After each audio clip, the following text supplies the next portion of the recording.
귀한 찬양 감사합니다. 아마도 우리 모두의 마음의 간절한 기도의 제목이 우리 성가대의 찬양을 통해서 하나님 앞에 올려진 줄 믿습니다. 우리 옆에 분과 인사하실까요? 사랑합니다. 네, 오늘은 한 번 더 인사하겠습니다. 오늘 아마도 이 자리에 앉아 계신 분들 중에 많은 분들이 어버이이실 것 같은데 고생 많으셨습니다. 한번 인사하겠습니다. 네, 우리 어버이들께서는 늘 건강하시고 성령 충만하셔서 가정과 교회를 하나님의 뜻대로 세우는 일에 귀하게 쓰임 받으시기를 축복합니다. 네, 오늘 믿음은 이어지는 것입니다 라는 제목으로 여러분과 함께 말씀을 나누고자 합니다. 우리 가정의 첫 교사요, 또 가장 든든한 지원군인 부모님들, 그 부모님을 기리고 축복하는 오늘 주일입니다. 우리가 읽은 디모데후서 1장 5절은 그 당시 아마도 차가운 감옥 바닥에서 바울이 써내려간, 어쩌면 짧은 인사일 수도 있겠지만 그 속에는 아마도 디모데에게 너 자신이 얼마나 소중한 존재이고 오늘의 너가 있기까지 얼마나 위대한 기도가 그 뒤에 서 있는지 그것을 알려주는 서신이 아닌가 생각합니다. 바울이 죽음을 목전에 둔 상황에서도 먼저 디모데의 가정, 외조모 로이스와 또 어머니 유니게 그 믿음을 언급하면서 감사하고 또 격려함으로 편지를 시작합니다. 세상 풍랑에도 꺼지지 않는 이 믿음의 촛불, 그가 마지막 순간까지 이 믿음을 붙들고 승리하기를 바라면서 고맙다, 그리고 고생했다, 그리고 두려워 말아라, 이런 메시지들이 그 속에 한 글자 한 글자 담겨 있는 것을 봅니다. 로마 시내 북쪽에 아마도 지하 어디 석실이었을 그 지하 감옥에 바울이 지금 2차로 투옥되어 있는데 1차 투옥 때는 가택연금이었습니다. 사도행전 28장에 나오죠. 근데 2차 투옥 때는 가택연금이 아니라 감옥에서 손발이 그 쇠사슬에 채인 채로 그렇게 동시에 묶여서 감금되어 있었는데, 네로 황제가 그 당시에 대화재의 책임을 기독교인들에게 물었습니다. 그래서 그리스도인이라고 하면 곧 도시를 불태운 불붙이는 자들, 이런 의미로 통용되고 있었죠. 그래서 바울도 복음 전파자로서 방화 공모자라는, 말하자면 거짓 죄목을 쓴 채 지금 사형 언도를 기다리고 있는 겁니다. 바울의 심정이 어땠을까요? 내가 선한 싸움을 마치고 또 달려갈 길을 마쳤다, 이렇게 말하는 담대함이 한켠에 있었을 것이고, 또 디모데에게는 이 겨울이 다 가기 전에 속히 내게 오라, 아마도 그 말에는 이제 내가 살 날이 얼마 남지 않았구나, 이런 생각을 했던 것 같습니다. 사실 바울에게 있어서 죽음보다 더 무거운 것은 핍박 속에서 흔들리는 교회와 그리고 젊은 목회자 디모데였겠죠. 여러분, 우리 어버이들께서도 오늘 어쩌면 같은 마음일 수도 있겠습니다. 핍박 속에 있는 교회, 그리고 우리 가정, 그리고 그 속에서 믿음을 해치고 나가야 되는, 믿음으로 승리해야 하는 나의 자녀들, 이런 마음이 오늘 우리에게 동일하게 있겠죠. 그래서 그가 편지 첫 부분에서 눈물을 언급하면서 디모데의 신앙 가계도를 꺼내놓습니다. 내가 가도 복음은 끊어지면 안 된다, 이걸 강조하는 것이죠. 로이스와 또 유닉에게 뿌려진 믿음이 지금 너 안에 살아 있으니까 이제 그 믿음으로 교회를 더욱더 굳건하게 세워라, 이 말을 하는 것이죠. 그래서 자신이 살아신 뒤에도 이 복음의 릴레이가 끊어지지 않도록 믿음의 씨앗이 디모데 안에서 계속해서 싹을 틔워서 열매를 맺기를 바라면서 지금 필사적으로 편지를 쓰고 있는 겁니다. 손발이 착고에 채여 있으므로 본인이 직접 쓰지는 못했을 것이고 아마도 입으로 말해주면 옆에서 누군가가 대필했을 겁니다. 그럼에도 불구하고 박해가 몰려와도 믿음은 결코 무너지지 않는다, 이 사실을 바울이 지금 이 편지를 쓰는 이 순간에도 디모데를 향해서 자신의 현존하는 지금 실제의 모습을 통해서 나를 보아라, 내가 어떻게 믿음을 지켜가고 있으며 내가 너희 앞에 하나님의 살아계심을 어떻게 나타내 보이고 있는지 나를 보아라 고 말하면서 몸으로 증명해내고 있는 것이죠.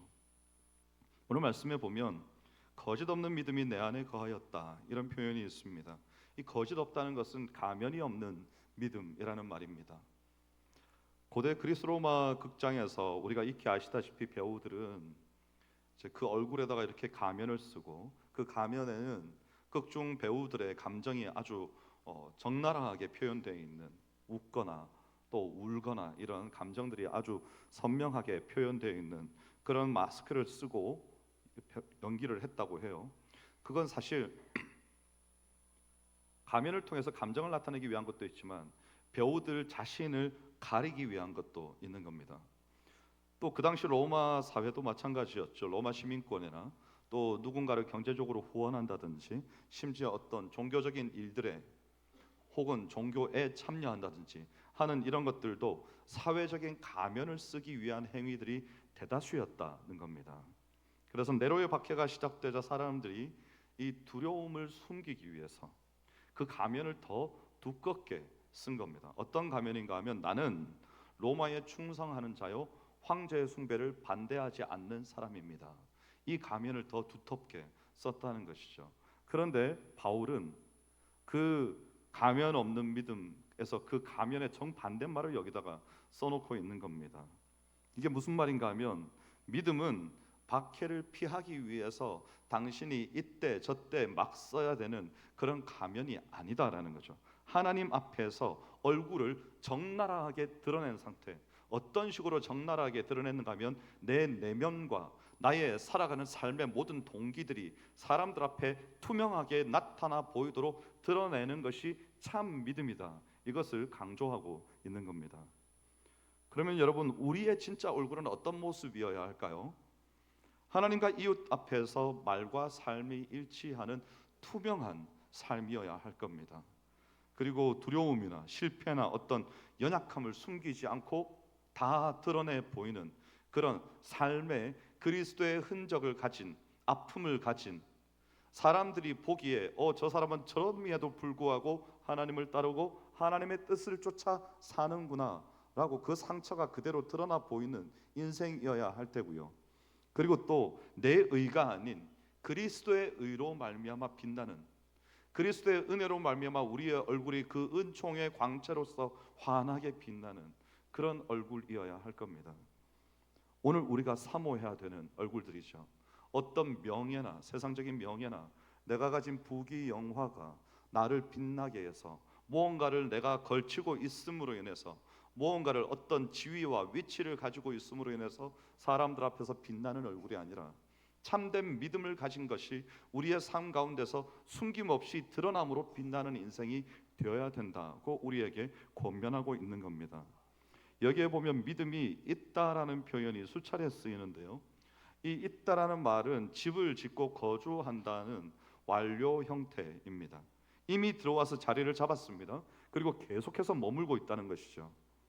여러분, 믿음은 방문객이 아니라 집 주인이 되어야 됩니다. 믿음은 우리가 가지고 있다가 적당한 때가 지나고 나면 다시 버리는, 살며시 내려놓고 나는 내 갈 길 가는 그런 게 아니라는 것이죠. 바울이 로마서 8장 11절에 보면 성령의 내주를 말하면서 너희 죽을 몸도 살리신다, 이렇게 표현합니다. 믿음의 내주라는 것이 나의 생명, 내가 가지고 있는 가치관, 또 나의 모든 행동 양식, 이런 것들을 통째로 리모델링하는 대공사라는 것이죠. 그래서 단순히 지나가는 것이 아니고 정착하고 안주하고 그 삶을 지배하고 형성해내는 힘이라는 겁니다. 그래서 바울이 이렇게 말합니다. 그 믿음은 먼저 내 외조모 로이스와 내 어머니 유니게 속에 거하더니 내가 확신하건대 그 믿음이 지금은 너 안에 있다, 이렇게 말을 하는 겁니다. 여기서 이 먼저라는 게 단순히 시간 순서를 말하는 것이 아닙니다. 바울은 마치 믿음이라는 것이 한 사람의 내면에 들어가서 그 삶을 완전히 지배하고, 그리고 이어서 또 다른 사람의 내면에 옮겨가면서 살아 숨쉬는 것 같은 그런 생명을 가진 존재인 것처럼 지금 묘사하고 있는 것이죠. 그래서 이것은 시간 순서이면서 또 한편으로는 어떤 등불 릴레이라고 할까요? 그런 것을 나타내 보이고 있습니다. 여러분, 혹시 등불 릴레이 같은 게 해보셨습니까? 초를 이어붙이는, 우리 왜 생일 축하 노래 같은 거 부를 때 초를 꽂지 않습니까? 케이크에다가. 그러면 성냥이 짧으니까 하나의 성냥을 가지고 나이가 많으면 많을수록 이 초를 다 붙이는 건 능력이죠. 그렇죠? 보통은 몇 개의 초를 붙인 다음에 뽑아서 이걸 가지고 다른 초에다 이렇게 붙이지 않습니까? 그런 겁니다. 불이 여기에서 저기에로 이어 붙게 만든다는 것이죠. 이 등불의 릴레이라는 것을. 그래서 이것을 우리가 좀 더 이해하기 쉬운 표현으로 한번 바꿔보면 마치 뭐 같은가 하면 계주 같은 겁니다. 계주를 어떻게 하십니까? 계주할 때 처음 출발하는 사람이 손에 뭘 쥐고 출발합니까? 바통을 쥐고 출발합니다. 이 바통을 쥐고 출발해서 가는 동안에 떨어뜨리면 안 됩니다. 끝까지 쥐고 있어야 되죠. 언제까지요? 다음 사람에게 전달될 때까지. 그 사람의 손에 이 바통이 딱 전달이 되면 그가 그것을 손에 쥐었음을 확인하고 나는 놓는 겁니다. 그러면 그 사람은 그걸 놓치면 안 됩니다. 바통이 이어지는 동안에 놓치면 다시 주워 들어야 됩니다. 안 그러면 경기가 무효가 되는 거죠. 그래서 그러면 그 언제까지 달립니까? 경기가 끝날 때까지. 경기가 끝날 때 그의 손에 뭐가 들려 있어야 됩니까? 바통이 들려 있어야 되는 겁니다. 그래야 끝내는 거죠. 경기를 이길 수 있는 겁니다. 여러분, 믿음이 그런 겁니다. 지금 바울 사도가 말하고자 하는 믿음이 외조모 로이스에게서 어머니 유니게에게로 그리고 아들 디모데에게로 이어지는 이 믿음이라는 것이 마치 바통을 이어받아서 릴레이로 계주를 하고 있는 그 경기와 같다는 것이죠. 그래서 너의 부모에게 외조모에게 있었던 믿음이 너에게로 그대로 전해졌는데 네가 그 믿음을 네 손에 굳게 잡고 너의 인생이 마칠 때까지 놓치지도 않을 것이며 포기하지도 말고 버리지도 말고 어떤 인생의 역경과 환난 가운데서도 결코 그것을 뒷전으로 제껴두지 말고 너의 마음에 너의 손에 꼭 쥐고 네 인생의 경기를 마쳐라. 이걸 말하고 있는 것이죠. 그래서 단지 이것은 어떤 모범을 보고 배운 것을 뛰어넘어서요. 하나님께서 이 가정이라는 땅에 믿음의 씨앗을 심으셔서 거기서 자라서 열매 맺게 하시는 섭리의 역사를 우리 모두에게 지금 보여주시는 겁니다. 그런데 바울은 단지 디모데의 믿음의 출처만을 지금 말하려고 하는 것이 아닙니다. 바울이 지금 감옥에 있습니다. 죽음이 점점 가까이 옵니다. 자신이 떠난 후에 교회를 이끌고 복음을 붙들어야 할 사람이 디모데인 겁니다. 그런 그에게 바울이 말하는 것이죠. 여러분이 이해하기 쉬운 표현으로 바꿔보면 디모데야, 네가 해야 될 일은 네가 새로 시작하는 것이 아니다. 이미 너는 그 믿음 안에 있고 그 믿음은 내 안에 살고 있고 그리고 그 믿음은 내 가문을 통해서 너에게 지금 전달되었다. 그러므로 너는 혼자가 아니고 이제 외로운 자리도 아니고 하나님의 역사 속에 함께 믿음을 가진 자들과 서 있는 것이다. 너의 믿음의 경주를 훌륭하게 해내라. 이렇게 말을 하고 있는 것이죠. 우리가 오늘 임직자 선출을 위한 공동의회 3차 투표를 하게 됩니다. 여러분, 임직자 선출을 왜 할까요? 교회의 재산을 잘 관리하기 위해서, 그래서 혹은 위원회들을 잘 관리하기 위해서, 주차 관리를 하기 위해서, 그래서 임직자 선출을 합니까? 아닙니다. 그런 것들은 2차적인 요소들입니다. 임직자 선출을 하는 이유는 은퇴하는 장로에게서 시무하는 장로에게로, 새롭게 선출되는 장로에게로, 은퇴하는 안수집사가 시무하고 혹은 새롭게 선출되는 안수집사에게, 은퇴하고 혹은 주님 앞에 가게 될 어느 권사에게서 또 다른 시무하는 권사나 새롭게 선출되는 권사에게 무엇을 전수하는 겁니까? 오늘의 이 교회가 있기까지 사랑하는 선배들과 어버이들이 어떤 믿음과 어떤 수고와 어떤 눈물의 희생을 통해 이 교회를 지켜내었고 이렇게 세웠는지를 그들에게 전수함으로 그 믿음의 바통을 이어받아 그들이 더욱더 아름답게 교회를 견고하게 발전시켜 세우는 것을 위해서 우리가 임직자를 선출하는 겁니다. 그래서 여기는 누군가의 개인적인 지위를 위해서, 내 마음의 만족을 위해서, 여러분, 그건 하나님을 모욕하는 겁니다. 하나님의 일꾼들은 그런 것을 위해서 세워지는 게 아닙니다. 하나님의 나라와 교회를 위해서 세워지는 겁니다. 더 뜨겁게 불타오르는 것이죠. 그래서 이 교회가 마침내 그 소임을 다하고 저 인생의 삶의 이 세상의 종말이 와서 우리 모두가 함께 저 천국에 갈 그때까지 마치 성화봉송처럼 한 사람이 들고 있는 횃불은 기름이 다하면 꺼지죠. 그래서 성화봉송은 이어지는 겁니다. 다음 사람이, 또 그 다음 사람이, 마지막 기름이 끊어지지 않는 저 성화봉송대까지, 스타디움까지 이어질 때까지, 그때까지 계속해서 달리는 것이죠. 믿음을 들고 달리는 겁니다. 이어붙기를, 더 활활 불타오르기를 사모하는 마음으로 비바람이 몰아치고 눈이 내릴 때도 그것을 끌어안고 달리는 것이죠. 지켜내기 위해서. 이것이 우리의 사명이라는 것입니다. 이것이 우리 어버이들의 사명이기도 한 것이죠. 이 말씀이 오늘 우리에게 주시는 말씀인 줄 우리 모두가 함께 믿고 받으시기 바랍니다. 오늘 본문의 핵심 메시지는 믿음인 계승되고요, 내면을 형성하고 또 하나님의 나라를 이어간다는 것입니다. 그래서 여러분, 믿음이라는 것은 나 하나로 끝나면 꺼져버리는 횃불입니다. 계속해서 불타오르게끔 이어나가야 한다는 것이 중요한 것이지요. 제가 오늘 이 시간에 여러분에게 말씀을 전하고 있습니다. 믿음의 불꽃을, 씨앗을 여러분에게 넘겨드립니다. 그러면 여러분은 가지고 가서 이것을 내가 그냥 가지고 있으면 없어져 버리겠죠. 어떻게 해야 됩니까? 이것을 더 활활 불타오르게 만들어서 누군가에게 전달해야 되는 겁니다. 거기에는 수고가 따릅니다. 그런데 그런 수고가 있었기 때문에 오늘 우리가 이 자리에 있게 되었다는 사실을 우리는 꼭 기억해야 되는 겁니다. 그래서 부모에게서 자녀에게로, 스승에게서 제자에게로, 선배에게서 우리 장로님들, 안수집사님들, 권사님들, 선배에게서 후배에게로 이 위대한 믿음이 계승되어져서 그에게서 더 불타오를 수 있도록 우리가 바탕이 되어주고 밀어주고 지지해줄 수 있어야 되는 겁니다. 또 이 믿음이라는 것은 아까 말씀드렸다시피 잠시 새들어 사는 것이 아닙니다. 믿음은 집 주인인 거죠. 믿음이 내주한다는 것은 내 삶의 한켠에다가, 내 마음 한켠에 예배를 위한 어떤 방을 따로 조그맣게 만들어 놓는 것이 아닙니다.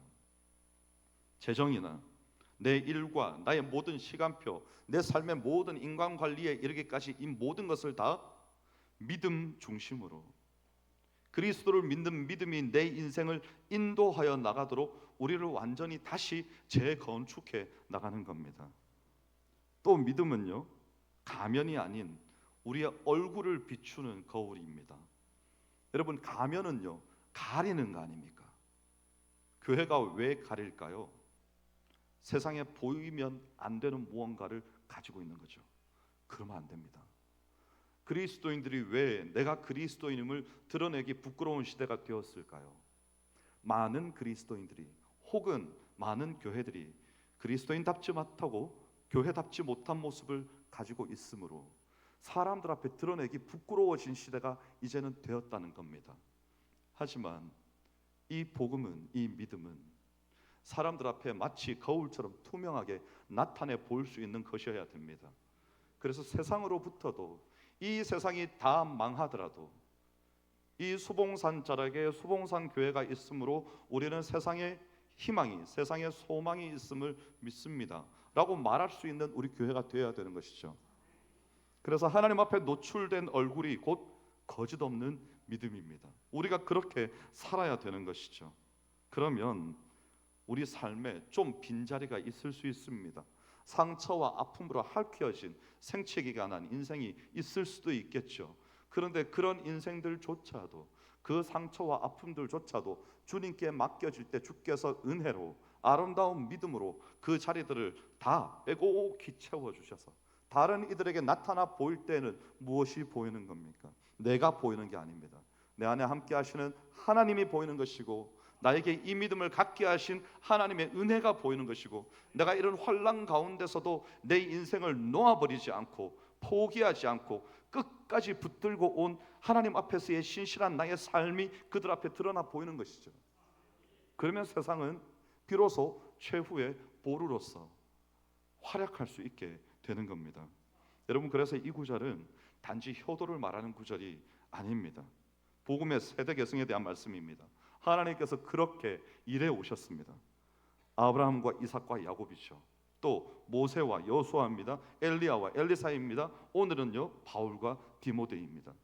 누군가에게서 또 다른 누군가에게로 이 믿음이 계속해서 계승되어져 왔고, 정말 놀라운 것은 모든 사람들이 성경을 읽으면서 이 인물들의 됨됨이를 한 사람 한 사람을 볼 때 이 사람이 과연 앞선 사람처럼 해낼 수 있을 것인가 의구심을 가지고 있을 때 하나님께서 그 사람을 세우셔서 넉넉히 그 일을 감당하게 하시고 오히려 더 위대한 하나님의 사람으로 하나님께서는 언제든지 쓰신다는 것입니다.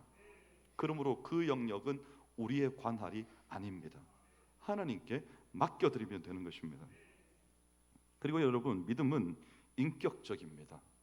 우리는 때로 책으로만 믿음을 배우려고 합니다. 혹은 또 강의로, 어떤 유튜브의 영상으로 위대한 믿음의 목사님들, 그런 삶을 살아가신 분들, 그런 이야기들을 듣고 막 은혜를 받으려고 하고 그런 분들이 있는 것을 봅니다. 하지만 여러분, 믿음은요, 표면적으로 드러나는 무언가를 통해서 전수되는 것이 아니고 삶에서 삶으로 전수되는 겁니다. 그래서 이 믿음이라는 것은 자녀가 부모에게서 믿음을 배울 때는 어떻게 배웁니까? 처음에 믿음은 이런 거야 라고 말을 하는 순간 갑자기 믿음을 깨우치고 자녀가 변화되어서 새로운 인생을 삽니까? 아닙니다. 믿음에 대해서 말하고 보여주고 그러면 자녀들은 모양을 봅니다. 믿음의 모양. 아버지 어머니에게서 나타난 믿음의 모양, 장로님 권사님 집사님에게서 나타난 믿음의 모양, 선생님에게서 나타난 믿음의 모양, 그 모양들을 태어나서부터 자라갈 때까지 하나하나 보는 겁니다. 그 믿음이 다 맞춰지고 나면 뭐가 보입니까? 퍼즐이 완성되는 거죠. 마침내 믿음이 무엇인지 그 삶을 통해서 드러나서 이 인생 자체가 단편적인 하나의 믿음을 보고 이렇게 했다가 실수하고 저렇게 하고 이런 인생이 아니라 인생을 통찰하시는 하나의 인생을 하나님께서 기뻐하시는 삶으로 세워나가시는 하나님께서 친히 인도하시는 믿는 사람의 사명이며 삶이 어떤 것인지 비로소 그때 알게 되는 겁니다.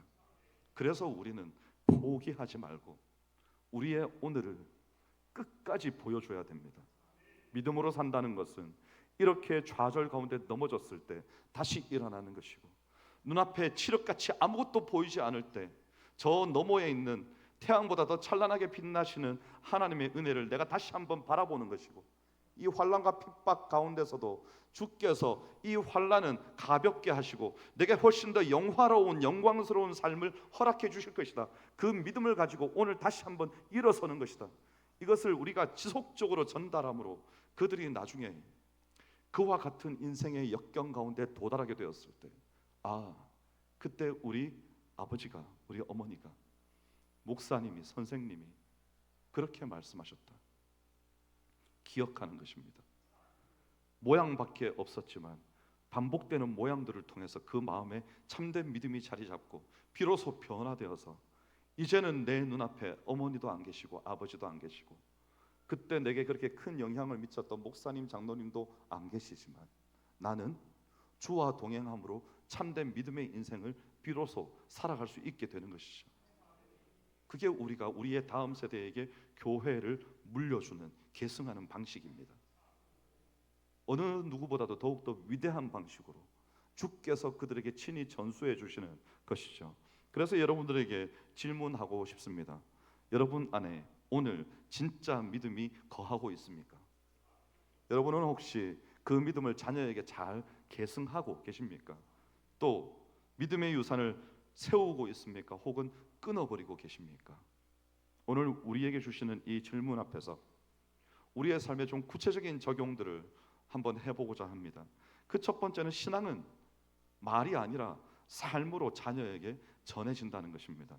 여러분 로이스와 유니게는요 말로 자녀들에게 신앙을 가르치기보다는 삶으로 보여주었습니다. 이것이 여러분 어머니 아닙니까? 왜 어머니에게서 신앙이 전수될까요? 생각해 보신 적 있으십니까? 자녀가 옛날 이 시대에 누구랑 많이 있었을 것 같습니까? 어머니죠. 절대적으로 어머니죠. 신앙 교육을 아버지가 합니다. 유대인들은 신앙 교육을 아버지가 하는데 왜 어머니의 믿음이 전수될까요? 1년 365일 24시간 중에 너무나 많은 시간을 어머니와 함께 보내기 때문에 어머니가 어떤 사람이며 어머니가 어떤 믿음을 가지고 있는가가 곧 그 자녀가 어떤 사람이 되는가를 결정한다는 겁니다. 그래서 여러분 만약에 오늘 이 자리에 앉은 분들 중에 내가 내 자녀들과 더 많은 시간을 보낸다, 그런 사람은 책임감을 느끼셔야 됩니다. 나중에 우리 여기 유아부실에 앉아 계신, 자모실에 앉아 계신 우리 부모님들, 우리 어머니들 20년이 지났을 때 나와 똑같은 행동을 하는 아이가 우리 집에서 돌아다니게 될 겁니다. 정신이 번쩍 들죠. 나와 똑같다고? 절대 그래서는 안 돼. 이런 생각이 들면 안 되는 거죠. 그래야지. 이런 마음이 우리에게 있어야 되는 겁니다. 또 하나는 계승된 믿음은 나의 믿음이 되어야 됩니다. 저는 불꽃 같은 삶을 살다 가신 아버지가 있습니다. 이미 돌아가셨죠. 그리고 지금도 중증 치매로 제 얼굴도 알아보지 못하시는, 이제는 말조차 제대로 못하시는 너무나 위대한 인생을 살아가신 어머니가 있습니다. 어디 가서 제가 얼마든지 우리 아버지의 믿음, 아버지 어머니의 살아가신 그 사역, 30년의 목회 사역과 20년의 저 오지에 가서 선교사로서 살다가 결국은 병을 얻어 죽게 되는 그런 인생에 대해서 제가 얼마든지 말할 수 있습니다. 근데 저 여러분에게 잘 말하지 않습니다. 제가 말하는 것은 무엇을 말합니까? 저에게 함께 하시는 하나님입니다. 아버지의 믿음이 위대하죠. 어머니의 신앙이 너무나 훌륭합니다. 하지만 그것은 내게 믿음의 유산으로서 쌓여 있을 뿐입니다. 이것이 내 안에서 빛나기 위해서는 어떻게 해야 됩니까? 내가 하나님을 만나야 되는 겁니다. 아버지 어머니가 아무리 훌륭해도 제가 하나님도 모르는 인생이, 사사기 2장 같은 인생이 되어버리면 탄식하게 되는 인생이 되는 것이죠. 지금 바울이 디모데에게 간곡하게 권면하고 있는 것은 뭔가 하면, 그 위대한 믿음이 너에게 전수되었는데 그 믿음을 가지고 너의 신앙을 세우고 교회를 더 견고한 터 위에다 세워야 된다. 이걸 지금 당부하고 있는 것 아닙니까? 그것이 오늘 우리에게 주어진 이 막중한 사명입니다. 우리가 지켜나가야 될 것들이죠. 그리고 마지막으로 내가 뿌리는 눈물은 헛되지 않다는 겁니다. 여러분, 우리가 오늘 어떤 환난과 어떤 어려움들로 인하여서 새벽으로 저녁으로 그냥 주님 앞에 기도하겠다고 눈을 감을 때마다 눈물이 주르륵 주르륵 흘러내리는 분들이 계실 줄로 압니다. 하나님이 마치 내게서 그 존재를 감춰버리신 것 같은, 정말 성경이 말하는 대로 숨어 계시는 것 같은, 내가 기도할 때마다 내 기도는 하나도 들으시지 않는 것 같은 그런 세월들이 우리에게 있을 수 있습니다. 그런데 하나님께서 그런 세월들 가운데 만약에 이스라엘 백성들이 그 믿음을 다 포기해버리고 하나님을 놓아버리고 그냥 살아왔다면 지금의 이스라엘 없는 겁니다. 그럼 어떻게 해서 이어져 오게 됐습니까? 계속해서 붙든 것이죠. 신락 같은 희망이지만 유대인들로 말하자면 홀로코스트까지 통과하면서 온 민족이 독일인들에게 말살되는 위기를 통과하면서도 끝까지 붙드는 거 아닙니까? 이 민족의 정체성과 그럼에도 불구하고 하나님이 우리를 지키실 것이다, 그 믿음을 가지고 끝까지 붙들고 있는 것이죠. 죽으면서까지, 밟히면서까지 그렇게 있는 겁니다. 저는 우리도 그런 믿음, 그런 삶의 자세, 세파가 우리를 어떻게 흔들어 놓더라도, 자고 아침에 일어나는데 세상이 바뀌어 있는 이런 요즘 같은 시대를 우리가 지나고 있더라도, 그럼에도 불구하고 나는 내 믿음 변치 않고 내 손에 꼭 붙들고, 오히려 나는 세파에 흔들려서 넘어지는 인생이 아니라 내 인생에 주께서 허락하신 십자가를 내 품에 안고 다른 이가 와서 나는 어떻게 해야 됩니까? 라고 물어볼 때 당신은 저기로 가시면 됩니다. 내가 거기를 가보았습니다. 거기에 가면 우리 주님이 당신을 맞이해 주실 겁니다. 그렇게 이정표가 되어서 누군가의 인생을 인도해 줄 수 있는 인생, 그것이 우리의 인생이 되어야 하고 우리 어버이들의 인생이 되어야 되는 겁니다. 그래서 저는 여러분에게 이 위로와 격려를 전하고자 합니다. 바울은요, 이 차디찬 감옥에서 내 안에 거짓없는 믿음이 있음을 내가 기억한다, 그 믿음을 견고히 하여서 교회를 세우고 사명자로서 아름다운 삶을 잘 마무리해야 한다. 이것을 나중에 디모데후서 4장에서는 내가 믿음의 선한 싸움을 싸우고, 이 경주를 다 달렸다는 거예요. 바울은 그 달렸다는 것이 어떤 영광스러운 최후였습니까? 아니요, 목이 베어 죽었습니다. 그런데 바울은 너무나 영광스럽다는 거죠. 왜 그렇습니까? 믿음을 지켰다는 겁니다. 오늘 이 은혜가, 이 믿음이 우리에게 있기를 원합니다. 우리가 우리의 손에 받은 횃불을 확실하게 다음 사람의 손에 넘겨주는 것. 그래서 우리 교회가, 나의 믿음이 이 대에서 끝나지 않고 더 아름답고 찬란한 믿음의 유산이 되어서 우리 다음 사람의 손에서, 지금은 못 믿어 보이지만 하나님을 믿음으로 우리가 그것을 넘겨 주었을 때 얼마나 아름답게 그것이 빛나게 될지 우리는 모릅니다. 하나님이 아시는 거죠. 다만 우리는 뭘 하면 됩니까? 기도하면 됩니다. 주여 빛나게 하옵소서, 불타오르게 하옵소서, 살아있는 믿음이 되게 하옵소서.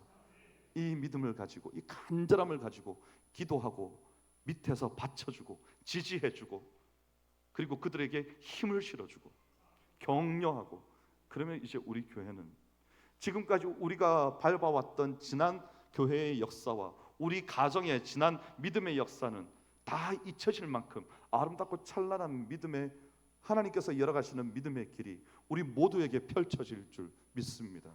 그런 길을 걸어가시는 여러분이 되시기를 주의 이름으로 축원합니다. 기도하겠습니다. 하나님 감사합니다. 인생의 한 귀퉁이에서 묵묵히 기도하고 헌신해온 우리 어버이, 우리 부모님들의 마음을 오늘 본문을 통해서 봅니다. 인정받지 못했습니다. 드러나지 않았습니다. 하지만 그럼에도 불구하고 사랑하는 자녀들과 다음 세대를 위하여서 믿음의 씨앗을, 눈물의 기도를 심어 우리가 오늘에 이르게 되었습니다. 이제 우리도 그 믿음을 이어받아서 주님 앞에, 세상 앞에 담대한 하나님의 사람으로 믿음을 더욱더 견고하게 세우는 사랑하는 주의 몸된 교회로 설 수 있기를 원하오니 주여 우리를 붙드사 사명 감당하는 하나님의 사람들로 일꾼으로 세워지게 하여 주시옵소서. 감사드리며 예수님 이름으로 기도하옵나이다. 아멘.